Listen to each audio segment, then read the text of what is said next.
From the UpCo studios in Oklahoma City, this is an OSU update with Gina Mizell.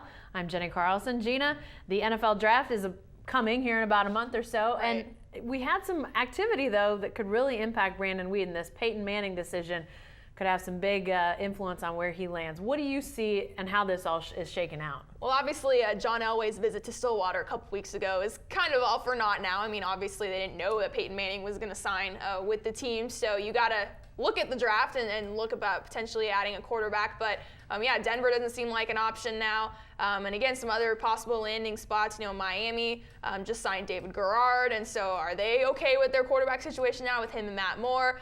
You know, Seattle signed Matt Flynn, so that was kind of actually the first domino to fall on Sunday. So now you kind of look at all of that that's happened, and now it's, you know, what happens to Tim Tebow and just all of that sort of stuff. And where does Alex Smith go? Does he go back to San Francisco, which they were kind of obviously flirting with Peyton Manning? So you kind of combine all of those things, and so in the next couple weeks when all of this free agency settles, then we'll be able to see, okay, how are things going to shake out in the draft? How far does Ryan Tannehill drop? And then essentially, you know, where does Weeden go after that? Well, I'm not asking you to tell us where Alex Smith or Tim Tebow will land, but are there some teams that you could see being good fits or better fits than others for Brandon Weeden?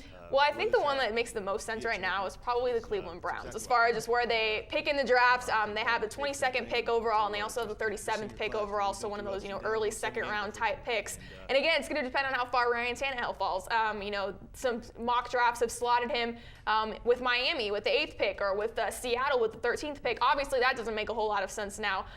So, you know, seeing where he goes. But one of the biggest intriguing things is people talking about Brandon Weeden and Justin Blackmon both getting drafted by the Cleveland Browns if the Browns go with Blackmon with the number 4 pick. Wow.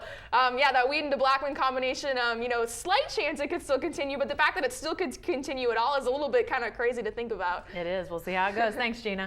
Be sure to stay with the best coverage team anywhere at newsok.com and every day in the Oklahoman.